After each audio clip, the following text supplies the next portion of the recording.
Kanina nga, may nabasa ako sa mga comment. So ayun, yung sinasabing nanggamit daw ako, parang hindi naman. At yung sinasabing nalugi daw, parang hindi rin naman. Tsaka wala naman akong dapat ipagpaliwanag.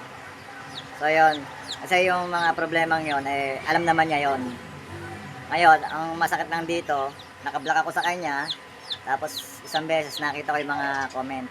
So, merong isang followers natin na Dark Zero, shoutout sa'yo kung sino ka man, pero kilala kita. Ngayon, eto, pwede mo naman kunin lahat ng sisiu dito, pero babayaran mo. Bakit? Kasi yung nagkaloko-loko tayo, yung sa sisiu, pinabayaan mo ako. Bakit? Diba? Daming dahilan. Wala kang pera, wala kasi ganito. May sakit ang mga sisiu. Yun naman ay detalyado. Kung magkakaungkatan tayo dito, lalabas na bobo ka, maniwala ka sa akin. Lalabas na bobo ka. Dahil lahat ng mga detalyadong yon, ultimo kapiso-pisuhan doon, nakalista yon. Oo, naisesend mo sa akin yung mga Gcash. Malaking pera, pinadadala mo sa akin. Bakit saan ba napunta yon? Diba, ilang manok ang binili mo? Ilang manok ang binili mo, diba?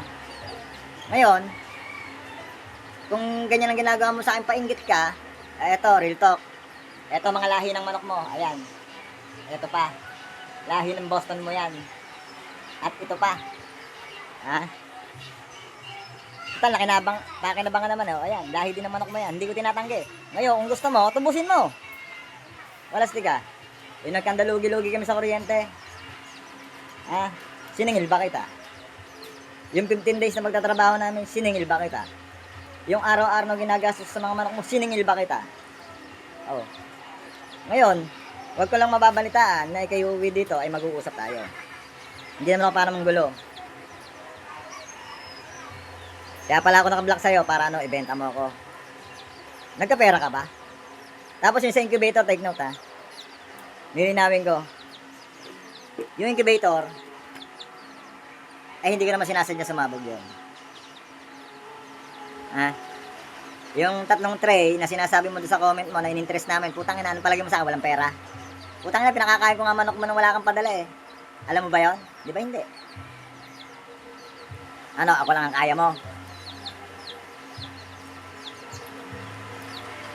Pakatotoo ka naman. Sa dami-dami ng mga sinungaling, dadagdag ka pa. Oh. Eh nung una pala, sinabihan na kita, bago ka humingi sa akin ng tulong, tanga na, ako na nga tumulong, ako pa walang kwentang taong tumulong. Tanga ka ba? Tapos sa incubator, sisihin mo ako, sinabi ko sa'yo, may diferensya ng incubator. Ano sabi mo? Kupal ka rin eh. Puro ka pasaring sa mga caption mo, eh sasaringin na rin kita. Sa bagay, pwede mong gawin sa akin yun kasi nga hindi mo ako ano-ano, lahat hindi mo ako kadugo. Samantala mga kapatid mo, inilalaglag mo sa akin kaya kita tinanggap. Ano, di ba? Gusto mo singawan ng baho?